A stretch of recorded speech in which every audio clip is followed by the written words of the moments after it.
Yo, what's up, YouTube? It's your boy, Sports and Fitness Rants, and I got a good one for you guys today, man. A lot of details here. I got a lot of information to give out, so I'm gonna try to make this, not a long, drawn-out video. I'm gonna try to do this so that it makes sense for people and try to do it smoothly so the video goes good.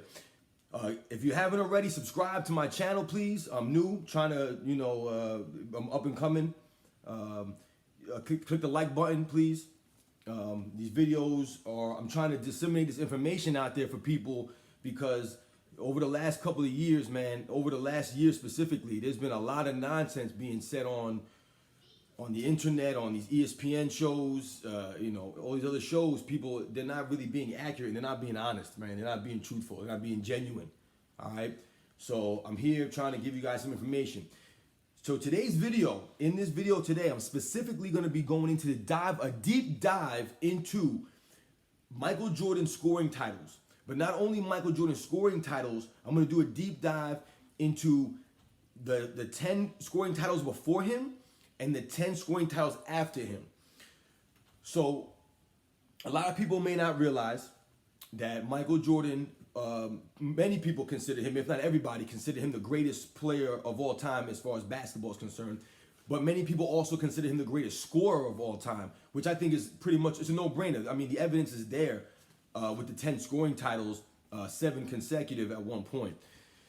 And the crazy thing is, the reason I wanted to look into these, and I got a lot of notes here for you guys, man. The reason I looked into a lot of this stuff is because there's been a lot of hoopla made over the last several weeks or so about LeBron James and his, journey, or, whatever you want to call it, trying to get this scoring title this year at the age of 37 years old. In year 19, you keep hearing people saying, as if, we're supposed to be impressed by this. So I wanted to look into scoring titles in general and seeing the correlation, or if there's any differences about the scoring titles that Jordan won as opposed to the 10 scoring titles before him and the 10 scoring titles after him, and how it relates to, or how it shows and proves his greatness, and that he's on a completely different level than everybody else when it comes to the scoring and stuff like that. So what I did was, like I said, I looked at the 10 previous scoring titles before Michael Jordan.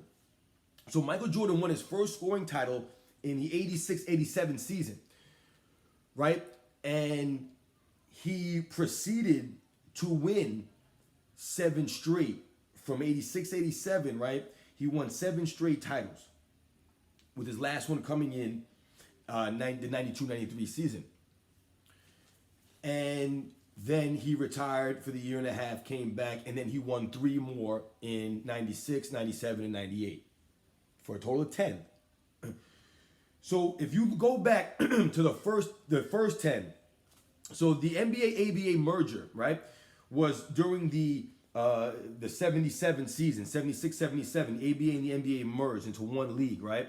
So that's why I stopped the scoring titles, looking at them. I didn't look any before 76-77 because a lot of those scoring titles, there was different ones. There was an ABA scoring champion and an NBA scoring champion.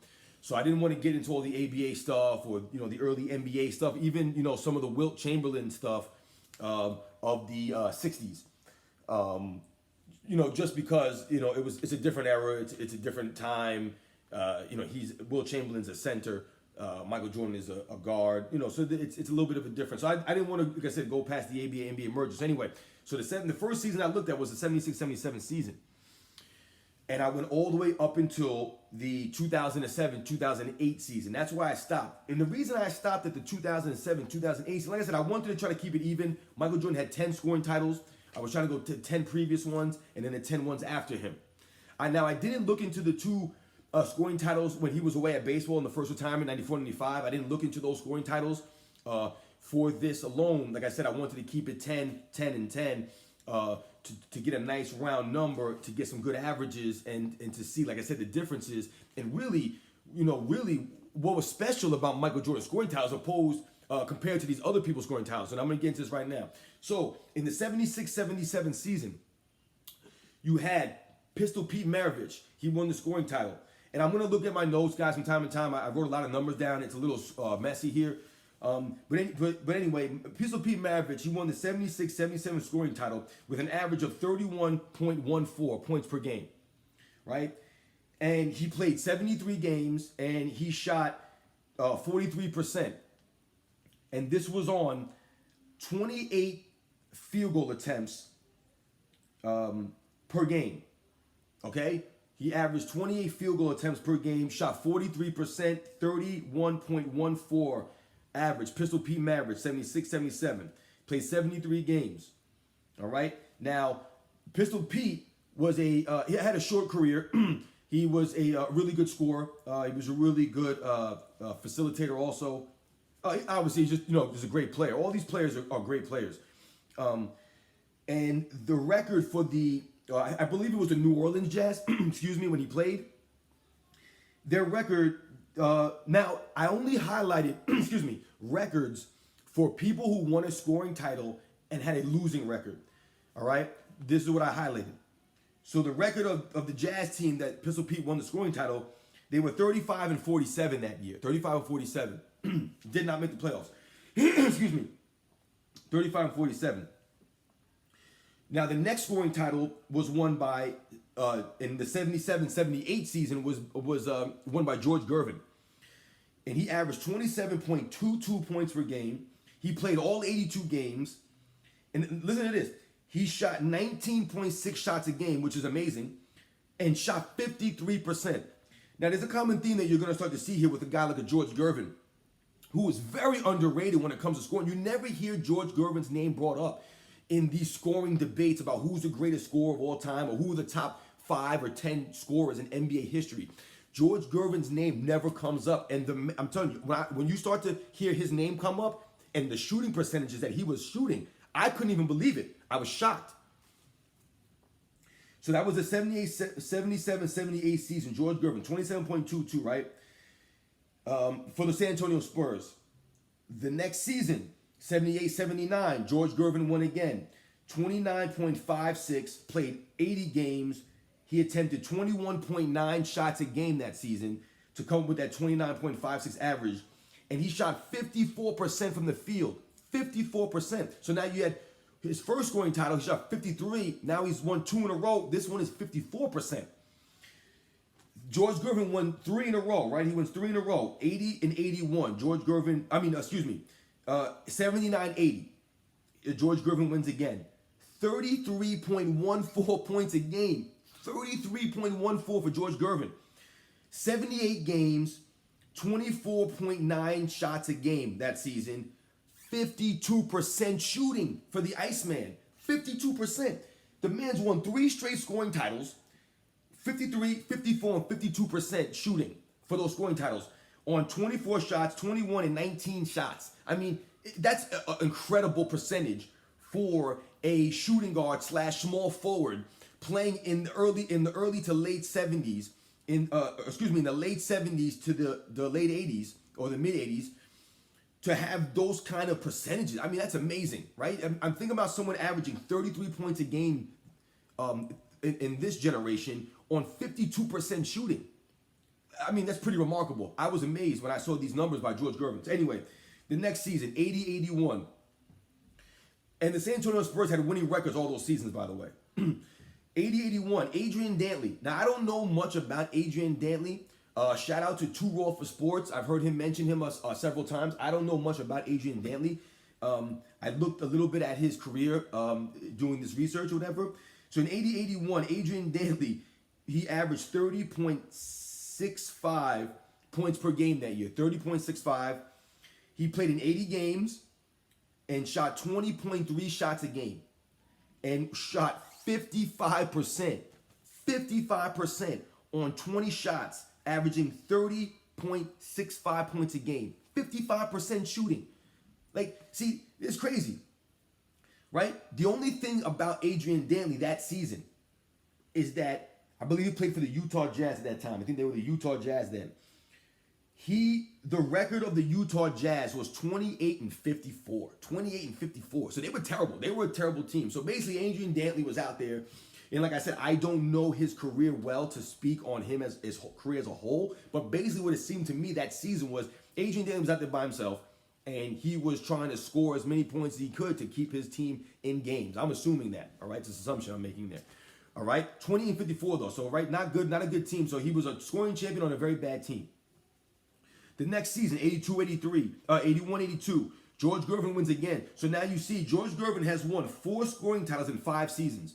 All right? And in this season, he averaged 32.29 points per game, played in 79 games, attempted 25.2 shots a game, and shot 50%. So once again, the Iceman above or at 50% for all of his scoring titles, all 4 of his scoring titles.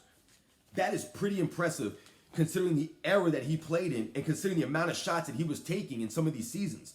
To be in that, over that 50% threshold is very impressive. I'm impressed with the George Gervin, especially, like I said, he never gets mentioned in these debates about greatest scorers in NBA history. It's really crazy that his name doesn't get brought up. The next season, 82-83 season, you had Alex English for the Denver Nuggets, I believe. 28.37 points per game. He won the scoring title. 28.37. He played all 82 games. 22.6 shots a game. And he shot 51%. You see the theme here with these guys? When people try to talk about the 70s and 80s guys and the 90s guys, they weren't great players and, they didn't have skill or whatever the case was. These guys are averaging in the high 20s, low 30s, and all on 50% shooting, with the only exception being Pistol Pete Maravich. And that's because that was the kind of player that Pistol Pete was. He was a run and gun type of guy. That was his style. So for him to shoot 43%, it's not horrible, but it's not good, right? Compared to some of these other guys' numbers. Look at these numbers, right? All right, so Alex English, right? Very impressive. I'm impressed with that. So the next season you have Adrian Dantley again. Now he wins in 83-84. He wins the scoring title with an average of 30.61 points per game. Played in 79 games that season. Averaged 18.2 shots a game. So the man averaged 30 points a game on 18 shots at 55%. 55% for Adrian Dantley. So once again, Adrian Dantley impresses me again with his scoring and his percentages. The dude has 2 scoring titles, Adrian Dantley, and both scoring titles, he shot 55% from the field. Now, we talked about the team that he was on. They were terrible. They only had 28 wins. I don't have the record for this team that Adrian Dantley was on, so they were above 500. They didn't have a losing record that year. Now, I don't know if that was, I'm pretty sure he was still I think Dantley was still in the Jazz at that time. Then you go to the 84-85 season. This is the first season that Michael Jordan was in the NBA, 84-85, right? His first professional season. And everybody knows, or it's pretty much common knowledge amongst NBA fans and students of the game, that Michael Jordan is the only rookie in NBA history to lead the NBA in total points.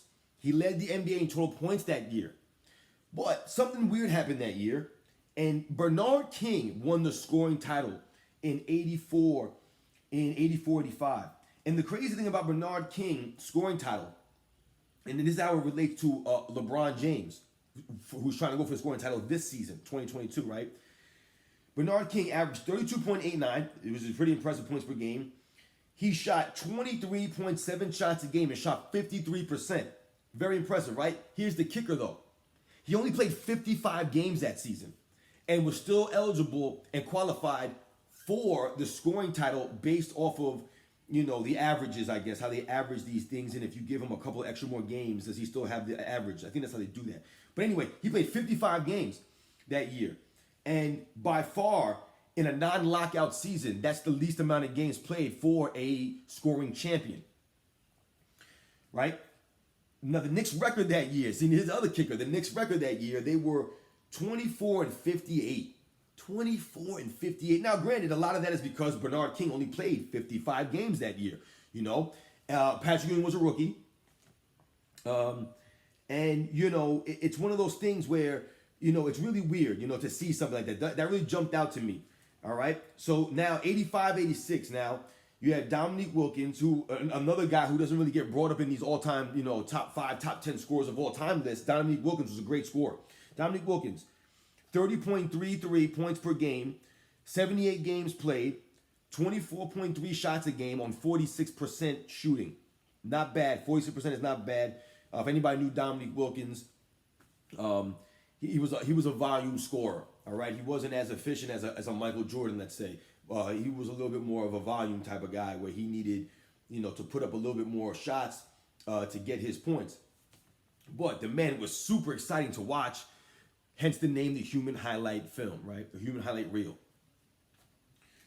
All right, so Dominique Wilkins that year. Then you had the next year, 86-87. Now, this would be the first start of Michael Jordan's consecutive streaks of scoring titles.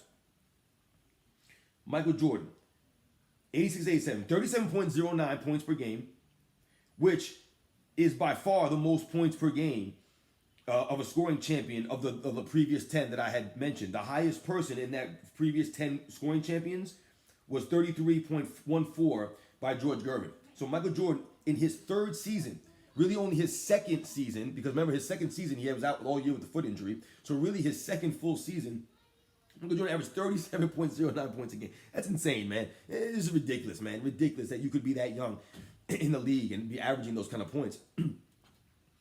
Played in all 82 games, like he does, like Michael Jordan usually does. He averaged 27.8 shots a game. It's a lot of shots.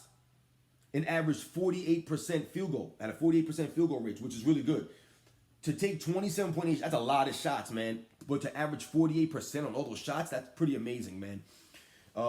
So that was the first one. Then the second one, Michael Jordan wins 34.98. Once again, 82 games, 24.4 shots a game on 53% shooting. All right. The next year, 88-89, 32.51 scoring champ, right? 81 games, 22.2 shots a game on 53% shooting again. 89-90, 33.57 points per game, 82 games played, 24 shots a game, 52%. You see the trend here in the 50s, Michael Jordan, right? Efficient scoring there. 1990-91, 31.46 points per game, 82 games played, 22.4 shots a game on 53% again. So just like a George Gervin, Michael Jordan went down and won 5 straight scoring titles, and his lowest scoring or lowest field goal percentage in those first 5 was 48%. That's amazing for a guy that young in the league to be leading the league in scoring that many times in a row and shooting those percentages. Meanwhile, playing all 82 games. His first 5 scoring championships, he only missed one game. One game. So now you go to the 91-92 season. Now, don't forget, we're going to come back to some of these numbers. The 91-92 season, Michael Jordan scores 30.05 points per game, 80 games played, 22.7 shots a game, 51%. 92-93, 32.58, 78 games played. This is the first time he's won a scoring title under 80 games, or under 80 games. 25.7 shots a game at 49 at 49% shooting. 92. Yes. So then you go. Now we're gonna skip 93, 94, 94, 95, just for, like I said, for the sake of posterity here. For what I'm comparing here. Then we'll go to the next one. It's gonna be 95, 96, 30.38, 82 games played, 22.6 shots a game, 49%. It's actually 495. So if you round it, it could be 50. That was how the other one was. But for the sake of the argument, it's 49%. Let's say 96, 97, 29.65 points a game. Now this is when Michael Jordan starts to get, he's older now. The league starts to change around these years, and it becomes more of a defensive game. The last couple of years of Michael Jordan's career, up until about 2000, I want to say 8, it was a very defensive game, low scoring games or whatever, and you'll start to see the trend of the points per game leaders going down a little bit as opposed to the previous years. 29.65, 82 games played, 23.1 shots a game at 48%. right? Then his final year, 28.74, goes down a little bit more. 82 games played though again. Same thing, 23.1 shots a game for 2 years in a row. He had 23.1 shot attempts a game. This time a little bit lower at 46%. You go round up to 47%, but like I said, for the sake of the game, we'll call it 46%, all right? So now, just to take in those, into consideration there. Now the next year, Iverson wins 98, 99, 26.75, 48 games played. Now remember, that was a lockout season. The NBA had a lockout season in the 98, 99 season or whatever. So, that 48 games is not a shock there. He took 22 shots a game and shot 41%. Now, obviously, 41% is not good, but anybody who knows Allen Iverson knows his game, right? He was a volume scorer. He was a tiny guy, probably like 6 feet tall. And, the man was able to, he basically carried his team offensively. In his career, those first, 7, 8 seasons that he was in Philadelphia, he literally was carrying the offensive load by himself, and they built a defensive team around him. And basically his only job was to score. So he never had high percentages or whatever. All right, next year, 99, 2000, O'Neal, 29.67, Shaq, 79 games played, 21.1 shot attempts a game, 57%, right? He's a center, 57%. Okay, makes sense. Shaquille O'Neal.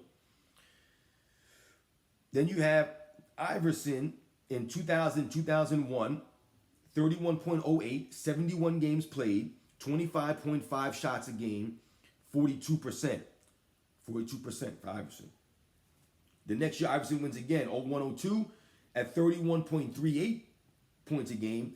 Only played 60 games that season, 27.8 shots a game. Okay, so you remember that 27.8, right? Because we heard that before. Who had 27.8 shots a game? Michael Jordan had 27.8 shots a game, right? In his third season when he won his first scoring title. The difference is Iverson scored 31 points a game. Michael Jordan scored 37 points a game. So you're talking about 6-point difference. And that's where the percentages come in, right? Michael Jordan was shooting 48% that season on the same shot attempts.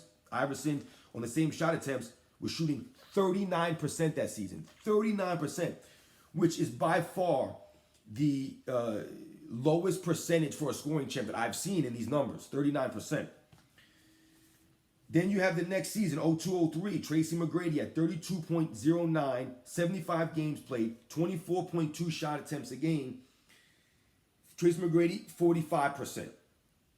Okay? So remember what I said, how this era became defensive, right? And you see the numbers dipping, right? They're the low 30s, the high 20s, but look at the field goal percentages, right? Because it's a very defensive era. Next way, McGrady wins again in 03-04, 28.03. He played in 67 games only, 23.4 shots a game at 41%, Tracy McGrady. Now, the theme with the Tracy McGrady scoring titles when he was on these the Orlando Magic, I believe at this time, the 03-04 title that he won, the Magic only won 21 games. They were 21-61. That was by far the worst team that I found for a scoring champ in the years that I covered. By far the worst. So then you look at a guy, 04-05, Iverson again, 30.69, 75 games played, 24.2 shots a game on 42% shooting. 05-06, Kobe, 35.40, which is a very high average. 80 games played, 27.2 shots a game, 45%. 06-07 Kobe, he won again, back-to-back, 31.56, 77 games played, 22.8 shots a game on 46%. And then the last scoring title that I'm going to cover is 07-08. LeBron won the scoring title at even 30 points a game. LeBron played 75 games that season on 21.9 shots and shot 48% from the field. Okay, so now with all those numbers, I just mumbled a bunch of numbers out. Maybe you get it, maybe you don't get it. But this was the thing that was interesting to me with a lot of these numbers that I looked at. So you had a lot of these guys on these teams that the difference that Michael Jordan, of the scoring titles that Michael Jordan won as opposed to all these other scoring titles is, Michael Jordan was the only guy other than Kobe Bryant in 06 and 07 when Kobe won the scoring titles. Michael Jordan was the only guy on that list. The only guy other than Kobe. All those guys I read off. that was first team all defense during those scoring titles. Nobody else was first team all defense. Nobody even made an all defensive team other than Shaquille O'Neal in the 99-2000 season. Shaquille O'Neal won the scoring title and was on the second team all defense. But when you look at that compared to a Michael Jordan, Shaq was a center. He has advantages, blah, blah, blah. But that's amazing. So that's the difference. That is the difference there. Michael Jordan won 10 scoring titles. And during each scoring title he won, he was a member of the first team all defense. Except for his very first scoring title in his third season, he wasn't on the all defensive team. But the 9 other scoring titles, he was on the first defensive team. So you're talking about he was the best offensive player in the game off of points per game. And at the same time, he was one of the top defensive players in the league off of the first team all defense proof, right? Like I said, no other player on all these lists, not George Gervin, who put up these. See, and that's the thing. George Gervin put up these great scoring numbers. Like I said, I'm very impressed by them. He should be mentioned in these scores. But once again, George Gervin was never known for being a two-way player or a great defender. Michael Jordan, that's the kicker here. That's the difference between him and when you hear people talking about, oh, Kevin Durant is a great scorer. Kevin Durant can't hold a candle to Michael Jordan. All right? Kevin Durant has never been known as a great defender. So yeah, he putting up points. He got a couple scoring titles, but he's a one-side player. Yeah, Kevin Durant's a decent defender. He's not a terrible defender, but he's nowhere on the level of a Michael Jordan, man. Come on. So that's the difference when you hear these people trying to knock Jordan scoring as if that's all he did. The dude was on the first team all defense for every one of those scoring titles except for one, his third year in the league. The other kicker on all that is when you look into the numbers. So what I did was I averaged everything out. So let's take the average of the first 10 scoring titles, right? From 77 to 86. The averages came out to be, where did I write my averages down here? The averages came out to be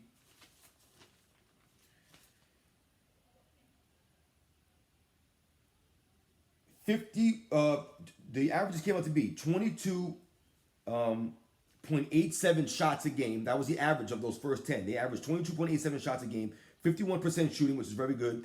And they averaged 76.6 games played on an average of 30.62 points a game. All right? So 30.62 PPG. They averaged 76.6 games played, 22.87 shots a game at 51% shooting. Remember those numbers, all right? That was the average of those first 10 scoring titles before Jordan's 10.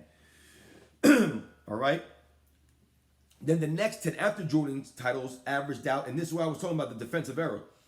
They averaged 24.01 shots a game on and the average of 73.2 games played. Now, for the sake of this, I didn't average in the lockout season. That Iverson played. I didn't average that year in because I didn't think it was very fair for the numbers. It'll skew the numbers.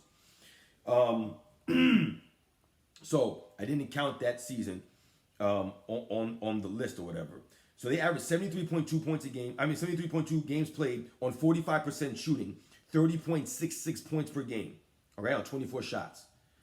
All right. Now, when you average out Michael Jordan's 10 scoring titles, what you come up with is 23.8 shots a game on 50%, 50%, averaged 81.3 games played, and so 32.1 points per game. So when you really look at it, Michael Jordan, when you look at the first 10 scoring titles, they averaged 76 games played, 77 if you want to round up.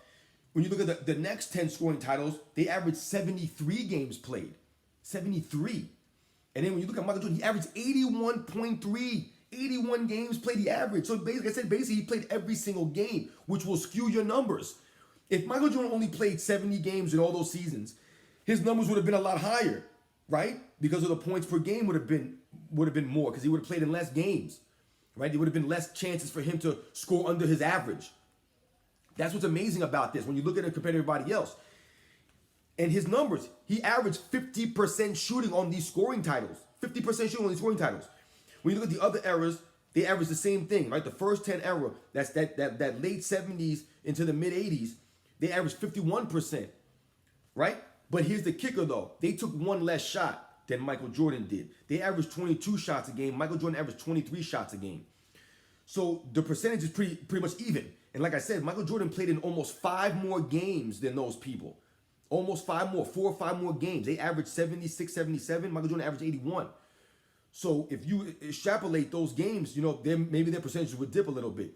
And even so, Michael Jordan averaged, you know, 1 more shot than them, and they averaged 30.62 points a game. Michael Jordan averaged 32.1. So basically, with the 1 more shot, he averaged 2 more points, right? So it makes sense. It wasn't like he had 1 more shot and averaged less than them or averaged the same.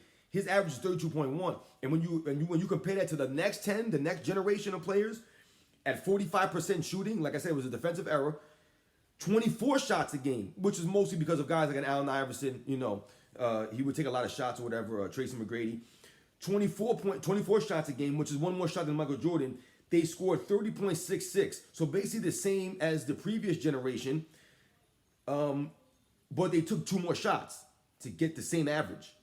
And they played in 73 games was the average. Now, granted, that was because, you know, guys like McGrady, they were injury prone. Guys like Iverson were injury prone. They would get banged up, you know, and they would miss games here and there, you know. So that's why that dips down like that or whatever. But it just goes to show you how hard it is to play all 82 games, play both sides of the court, you're right, for all 82 games and win a scoring title. But that's not all, guys. That's not all.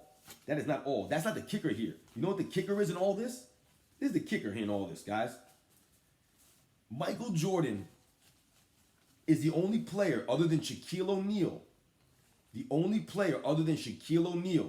and that whole list I read off to you, right? 30 scoring titles. Michael Jordan is the only player on that list other than Shaq to win a title while winning the scoring championship. Shaq did that in the 99-2000 season when he averaged 29.67 on 79 games. And he was on the second team all defense that year. Okay, so that's one time. Shaq won scoring title and he won the championship that year, right? Michael Jordan won the scoring title and the championship 6 times. 6 times. And what's even more impressive is that he was all defensive for each one of those 6 times. So it wasn't like, you know, he took off defense one season to win the scoring title and they made a run and won the championship. The dude was there for every single game, both sides of the court, right? And won the ring. That is a remarkable stat. No other guy on this list won the championship other than the time I mentioned O'Neal. Not LeBron, not Kobe, not McGrady, not Iverson. Granted, Iverson was in the finals in 2001. They lost to the Lakers. He was in the finals, which, like I said, was very impressive. Iverson was a very impressive player, but they didn't win it, though. And Iverson wasn't first team all defense, right? He wasn't even sniffing defense, right? So when you really break down Michael Jordan's scoring, it's so much more than just a points per game thing. Like I said, when you look and dive into it, him playing both sides of the court, playing damn near every single game, and winning titles doing this, no one can duplicate that. Kevin Durant's not winning titles leading the league in scoring. Steph Curry led the league in scoring in 2016. They lost in the finals. Now, granted, you know, Steph Curry was a little banged up. The Warriors were a little banged up, you know what I'm saying? But they still lost the finals, man. It's not easy to do what Michael Jordan did. He did it 6 times, right? Won the title and the scoring title. And was first team all defense. Steph Curry ain't touching the all defensive team. That's the difference, you know what I'm saying? So when you think about it, Michael Jordan is hands down, without a question, the greatest offensive player ever. It's not even close, man. It's not even close. Nobody will ever win the scoring title and be first team all defense. Again, it won't happen, especially not that many times. Kobe did it twice. Michael Jordan did it 9 times, man. All right? So case closed, end the story, man. That's it.